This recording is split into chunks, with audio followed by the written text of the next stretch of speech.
سلام سلام تختاتلتي channelنا كلينيك عقبت كم يلهم لما عنتكون كم تلمود نعكم يمهريو إلى حسبكم مدب حزلكم مسئلكم عملي لما عنت مدبي بفتصم صوتا وركب كتفتصم لهم زي بالكم حمشة ناي صوتا وركب ناي بوزيشن عينتات كحبر لكم يه ازون بوزيشنات انما يوم كمي ازبالو يوم كتفلتو فلما نز مدب لايك بمقبار جمرغو نشانلنا لايك شير سبسكرايب بمقبار استفلاليو ناي صوتا وركب ناي تعنا ناي فقرن حدارن انفورميشن تمهرتي ترخبولو channel سدراخونو اسكاب نمدبي فصامه مساي صنحو سناي صنحيت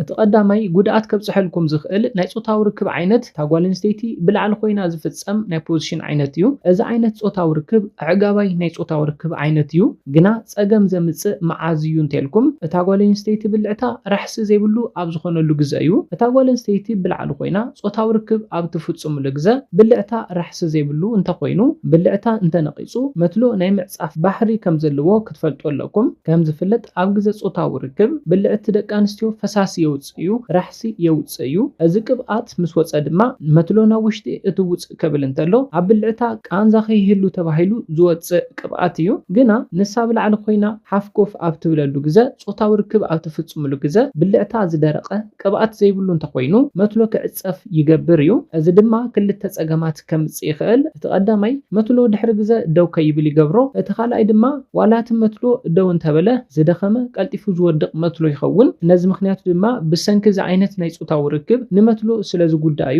بسنكز ፖዚሽን አመትሎ ዘለው መሰላት ስላዝ ጉዳዩ ስለዝኾነ አፍቃሪትካ በዓልቲ ቤትካ ብላዕሊ ኮይና ጾታው ርክብ ክትፍጽሙ እንተለኹም ናይ አፍቃሪትካ በዓልቲ ቤትካ ብልዕቲ እኹል ቅብአት ራሕሲ ከም ዘለዎ ፈለማ ከተረጋግጹለኩም ካብ ሓሊፉ ድማ ርግእ ምባልኩም ክርስዕ ይብሉን እቲ ካልኣይ ጉድኣት ከብጽሕልኩም ዝኽእል ናይ ጾታው ርክብ ዓይነት ድማ ዶጊ ስታይል ንብሎ ናይ ፖዚሽን ዓይነት እዩ ብብርካ ተንበርኪኻ አፍልባ ናብታ ዓራት ጸጊዓ ዝፍጸም ርክብ እዩ እዚ ፖዚሽን በብዙሓት ሰባት ተመራጽ ዝኾነ ናይ ፖዚሽን ዓይነት እዩ እዚ ፖዚሽን ኣብ ደቂ ተባዕትዮ ወላ ሓንቲ ጸገም ኣየብጽሕን እቲ ክበጽሕ ዝኽእል ጸገም ኣብ ደቂ ኣንስትዮ ጥራሕ እዩ በዛ ዓይነት ፖዚሽን ክትፍጽሙ እንተለኹም ብልዕትኽን ናብ ደገ ውጽእ ክብል ይገብር ብልዕትኽን ጽብብ ክብል ይሕግዘክን ስለዝኾነ ናይ አፍቃሪኺ መስሎ ብጣዕሚ ገዚፍ እንተኮይኑ ኣብ ብልዕትኽን ጸገም ክፈጥር ይኽእል እዩ በዚ ፖዚሽን ርክብ ክትፍጽሙ እንተለኹም መስሉ ብጣዕሚ ናብ ውሽጢ ከኣቱ ስለዝሕግዞ መስሉ ድማ ገዚፍ እንተኮይኑ ኣብ ብልዕትኺ ጸገም ይፈጥር እዩ ስለዝኾነ በዛ ዓይነት ርክብ ክትፍጽሙ እንተለኹም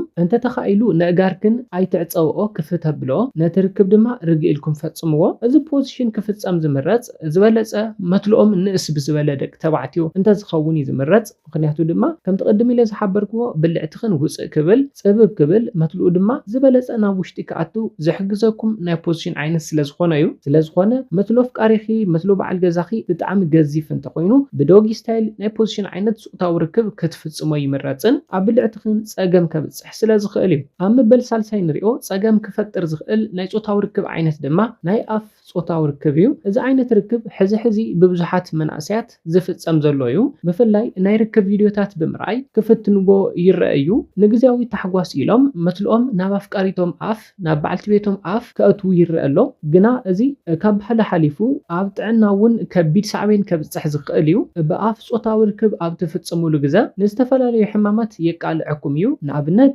HIV ናይ ጉሮሮ ካንሰር STD ወይ ድማ ሴክሹዋል ትራንስሚትድ ዲዚዝ ንብሎም ብጾታው ርክብ ዝመሓላለፉ ሕማማት ኢንፌክሽን ሕማም ጉበት ከብጽሕ ዝኽእል ሓደገኛ ናይ ጾታው ርክብ ዓይነት እዩ ብቐሊሉ እዞም ሕማማት ድማ ዘመሓላልፍ ዓይነት ናይ ጾታው ርክብ ዓይነት ስለዝኾነ በዚ ጾታው ርክብ ክትፍጽሙ የብልኩምን ኣብ መበል ራብዓይ ንሪኦ ኣብ ናይ ጾታው ርክብ ህይወትኩም ጸገም ከብጽሕ ዝኽእል ናይ ጾታው ርክብ ናይ ፖዚሽን ዓይነት ድማ እቲ ኣባና ዝተለምደ ታጓል ኣንስተይቲ ደቂሳ ንሱ ብላዕሊ ኮይኑ ዝፍጸም ናይ ጾታው ርክብ ሚሽነሪ ናይ ጾታው ርክብ ዓይነት እዩ እዚ ዓይነት ጾታው ርክብ ኣብ ብልዕቲ ወይ ድማ ኣብ መትሎ ጉድኣት ስለዘብጽሕ ይኮነን መህከይ መሰልቸው ተደጋጋሚ ብምዃኑ እዩ ኩሉ ሻዕ ጾታው ርክብ በዚ ፖዚሽን ተፍጽሙ እንተኮይንኩም ንጾታው ርክብ ዘለዎን ድሌት ክጠፍእ ይኽእል እዩ ካብዚ ሓሊፉ ድማ ሙሉእ ክብደት ሰውነትኩም ኣብ ልዕሊ እተን ደቂ ኣንስትዮ ስለዝኸውን ብፍላይ ገዚፍ ወይ ድማ ረጉድ እንተኮይንካ ንሳ ካብ ተዓግቦ እቲ ትደኽሞ ይዝበዝሕ ክበዝሕ ኣይጥዕማን ኣይተዓግብን ስለዝኾነ ነዚ ተደጋጋሚ ናይ ጾታዊ ርክብ ዓይነት እንተዘይተፈጽሙ ይምረጽ። ኣብ መበል 50 ናይ መወዳእታ ንሪኦ ናይ ጾታዊ ርክብ ዓይነት ድማ ብማዕኮር ዝፍጸም ናይ ጾታዊ ርክብ ዓይነት እዩ። እዚ ዓይነት ናይ ጾታዊ ርክብ ዓይነት ብጣዕሚ ሓደገኛ ናይ ጾታዊ ርክብ ዓይነት እዩ። ብዙሓት ጉድኣታት ከብጽሕ ዝኽእል እዩ። እቲ ቀዳማይ ጉድኣቱ በዚ ፖዚሽን ጾታዊ ርክብ ኣብ ትፍጽሙሉ ግዜ ብሓይሊ ትፍጽሙ እንተሃሊኹም መሃንቱሰን ክቕደድ ይገብር። እዚ ድማ ክሸና እንተለዋ ቃንዛ ምድማይ ምቅጻል የጋጥመን እዩ። እቲ ካልኣይ ጉድኣት ናይዚ ፖዚሽን ድማ ኦሞሮድያ ከብጽሐለን ይኽእል ወይ ድማ ከጋድደለን ዝኽእል ከቢድ ሕማቕ ናይ ጾታዊ ርክብ ዓይነት እዩ። እቲ ሳልሳይ ጉድኣቱ ድማ መሃንቱስ ከም ብልዕቲ ናይ ባዕሉ ዝኾነ መለስለሲ ቅብኣት ስለ ዘይብሉ ብማዕኮርክን ጾታዊ ርክብ ኣብ ትፍጽሙሉ ግዜ ኣብ መሃንቱስክን ቃንዛ ከምኡውን መቑሰልቲ ከብጽሕ ይኽእል እዩ። እቲ ራብዓይ ጉድኣት ናይዚ ጾታዊ ርክብ ድማ ብተደጋጋሚ ብማዕኮርክን ጾታዊ ርክብ ኣብ ትፍጽማሉ ግዜ ድሕሪ ግዜ ፈስኽን ኢቭን ድማ ቁሩብ ፍታን እውን ምቁጽጻር ከዕብየክን ይኽእል እዩ። ኣብ መወዳእታ ንሪኦ ናይዚ ዓይነት ናይ ጾታዊ ርክብ ጉድኣት ድማ ስነ ኣእምራዊ ጸገም እዩ። ጭንቀት፣ ሕፍረት ኣብ ኣእምሮኽን ይመላለስ፣ ናይ ስነ ኣእምራዊ ቅልውላው ድማ የጋጥመክን። ስለዝኾነ በዚ ሓደገኛ ናይ ጾታዊ ርክብ ዓይነት ብፍጹም ጾታዊ ርክብ ክትፍጽሙ የብልኩምን። ነዚ ኢለ ናይ ሎማዓንቲ መደበይ ቅድሚ ምዝዛመይ ነዞም 5 ናይ ጾታዊ ርክብ ዓይነታት ከዘኻኽረኩም። ፈለማ ዝረኣናዮ ጉድኣት ከብጽሐልኩም ዝኽእል ናይ ጾታዊ ርክብ ዓይነት እታ ጓል ኣንስተይቲ ብላዕሊ ኮይና ዝፍጸም ናይ ጾታዊ ርክብ ዓይነት እዩ። ከም ዝፍለጥ እዚ ዓይነት ናይ ጾታዊ ርክብ ዓይነት ተመራጺ እንዳኾነ ዝመጸ እዩ። ግና ጉድኣት ከብጽሕ ዝኽእል መዓዝ እዩ ኢልኩም ክትፈልጡ ኣለኩም። እዚ ድማ ብልዕቲ ደቂ ኣንስትዮ ዝነቐጸ እንተኾይኑ እዚ ናይ ጾታዊ ርክብ ዓይነት ጉድኣት ከብጽሕ ይኽእል እዩ። ስለዝኾነ ነዚ ተጠንቀቑሉ። ኣብ መበል ካልኣይ ዝረኣናዮ ናይ ፖዚሽን ዓይነት ድማ ብብዙሓት ተመረጽቲ ዝኾነ ዶጊ ስታይል እዩ። በዚ ፖዚሽን እውን መትሎ ኣፍቃሪኺ ወይ ድማ መትሎ በዓል ገዛኺ ብጣዕሚ ገዚፍ እንተኾይኑ በዚ ፖዚሽን ናይ ጾታዊ ርክብ ዓይነት እንተዘይትፍጽሙ ይምረጽ። ኣብ መበል ሳልሳይ ርኢናዮ ዝነበርና ድማ ብኣፍ ዝፍጸም ጾታዊ ርክብ እዩ። ንደቂ ኣንስትዮ ይኹን ንደቂ ተባዕትዮ ብኣፍ ጾታዊ ርክብ እንተዘይትገብሩ ይምረጽ። ዝተፈላለዩ ሕማማት ከመሓላልፍ ዝኽእል ሓደገኛ ናይ ጾታዊ ርክብ ዓይነት ስለዝኾነ እዩ። ሕዚ ብዝወፁ መጽናዕትታት ድማ ጉሮሮ ካንሰር እቲ ቀንዲ ምኽንያት ኮይኑ ዘሎ ናይ ጾታዊ ርክብ ዓይነት ብኣፍ ዝፍጸም ጾታዊ ርክብ ስለዝኾነ እዩ። ኣብ መበል ራብዓይ ዝረኣናዮ ናይ ጾታዊ ርክብ ዓይነት ድማ ኣብ ሓበሻ ዝተለምደ እሳ ብታሕቲ ኮይና ንስኻ ብላዕሊ ኮይንካ ዝፍጸም ሚሽነሪ ንብሎ ናይ ጾታዊ ርክብ ዓይነት እዩ። እዚ መህከይ መሰልቸዊ ተደጋጋሚ ስለዝኾነ ጾታዊ ርክብኩም ከጽልአን ዝገብር ናይ ፖዚሽን ዓይነት ስለዝኾነ ኩሉ ሻዕ በዚ ፖዚሽን ጾታዊ ርክብ ኣይትፈጽሙ። ኣብ መበል 50 ናይ መወዳእታን ርኢናዮ ዝነበርና ብፍጹም